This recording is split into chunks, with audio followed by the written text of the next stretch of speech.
El cadáver de la morgue. Trabajé muchos años como médico forense, tanto en el sector clínico como jurídico. Podría estar horas y horas relatando cientos de historias de los cuerpos que he visto. Para mí, esas cosas no son nada del otro mundo. Hasta aquel día, pensé que lo había visto todo, pero nunca faltan las sorpresas. Había examinado cuerpos de todo tipo, tamaño y edad. Vi cosas atroces, horrendas, que de solo contarlas sin detalles podría horrorizar a algunos y hacer llorar a otros. A veces lo que más impactaba no era necesariamente el cadáver o su estado. Algo que podría causar impresión, al menos en los primeros años de iniciado, es la causa de muerte. Las más comunes son muerte natural o por enfermedades, infartos cardiorrespiratorios, mutilación o traumatismos por accidentes de tránsito, ahogamiento o gente que atentó contra su vida. En esto último jugaba un papel muy importante, ya que en ocasiones se necesita un examen minucioso para diferenciar un homicidio de un suicidio. Los casos más complejos son cuando aparecen cadáveres sin un contexto que nos dé información. Ancianos que mueren en su casa hasta que alguien siente el olor luego de días, alguien tirado en la calle, un cuerpo flotando en el mar. Esas situaciones son las que nos llevan a investigar si fue asesinato premeditado, homicidio culposo o accidente. Todo esto que les he contado es para que comprendan lo extraño de lo que viví. Después de 25 años de profesión, hubo un hecho en el 2004 para el que hasta hoy no encontré explicación.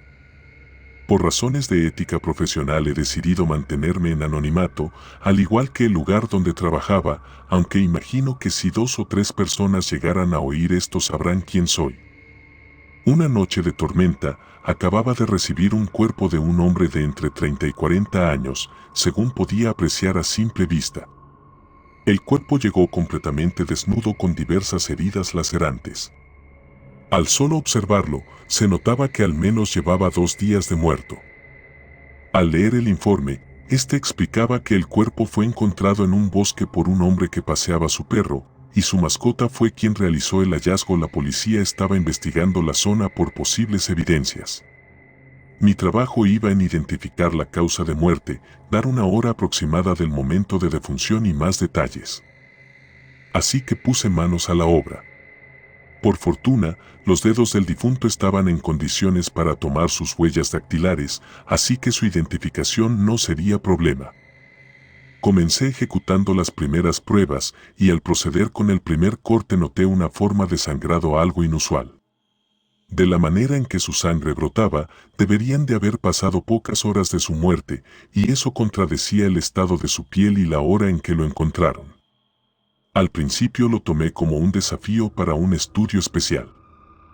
El hombre carecía de cabello o cualquier vello púbico, si bien no era lo más común, existen personas que son lampiñas y comparten esta característica.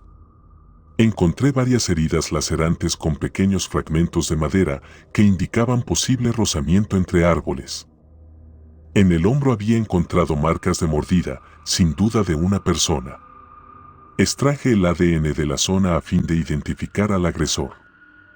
En un momento percibí un ruido sobre la mesa, la mano del cadáver estaba temblando, algo que aterraría a cualquiera, pero era normal que un cadáver presentara movimientos post-mortem, en especial cuando sufren una muerte brutal.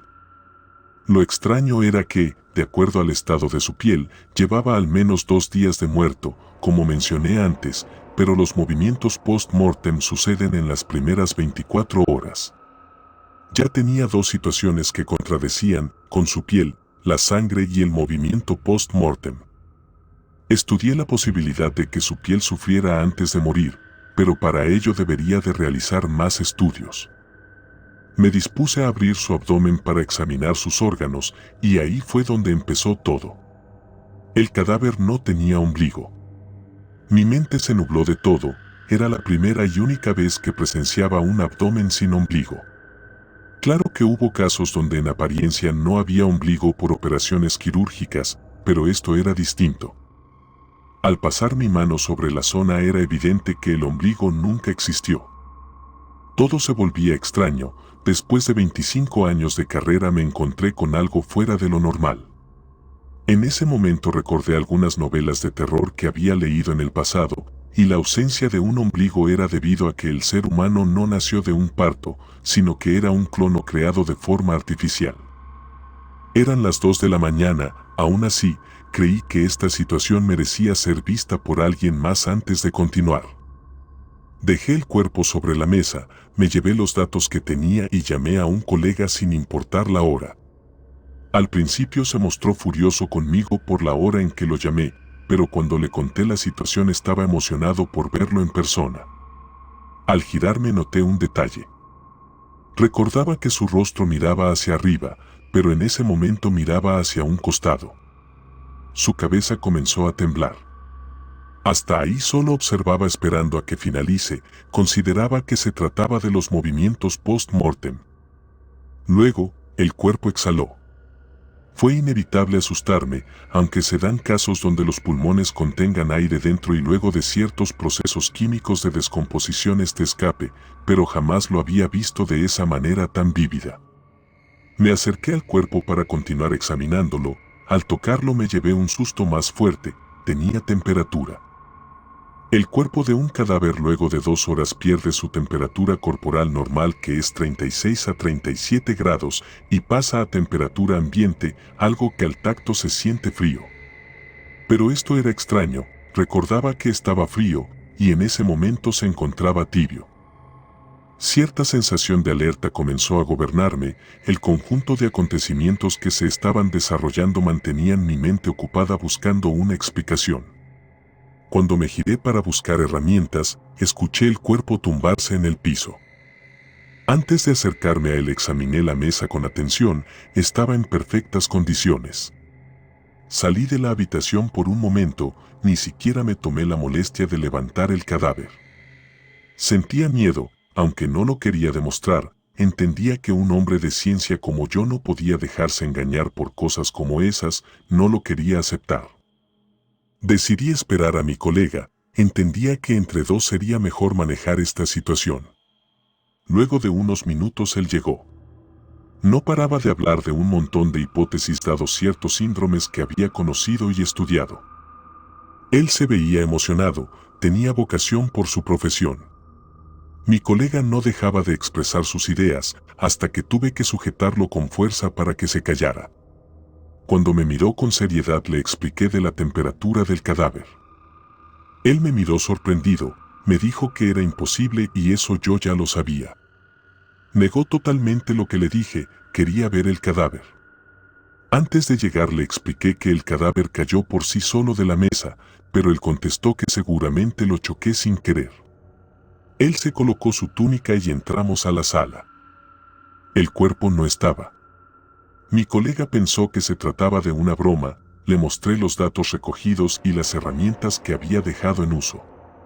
Donde había caído el cadáver había una pequeña línea de sangre. Mi colega me preguntó si estaba haciendo todo esto para jugarle una broma. Trataba de explicarle la situación, le mostré la orden que recibí con el cuerpo y lo vimos a él, sentado en un rincón.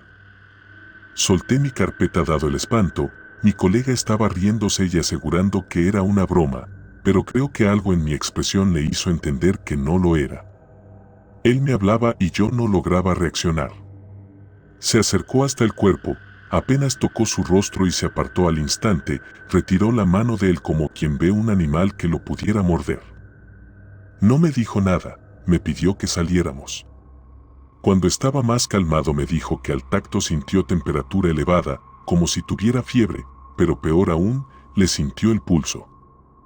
Dijo que en el momento que sintió su vena palpitar quitó la mano por reflejo y no se atrevió a verificar.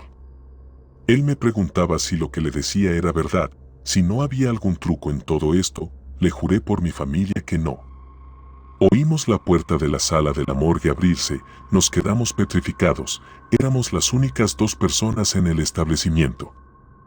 Con mucho sigilo nos acercamos a la sala de la morgue, el cuerpo no estaba por ninguna parte. Al revisar las cámaras de seguridad desde que comencé a trabajar con el cuerpo lo vimos todo. El cadáver había girado su cabeza durante el examen, luego se volteó y cayó. Cuando lo dejé, este se arrastró por el suelo usando únicamente sus brazos. Antes de que entráramos había intentado levantarse, pero cayó sentado en el suelo en la posición en que lo encontramos. No supimos más nada del cadáver, tomamos capturas de las grabaciones y elevamos el informe a nuestros superiores.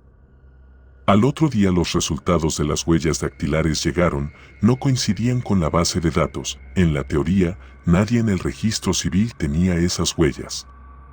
Luego de eso la policía nos acusaba de robar un cadáver, pero nuestros superiores de alguna manera nos salvaron de la situación y todo quedó aclarado.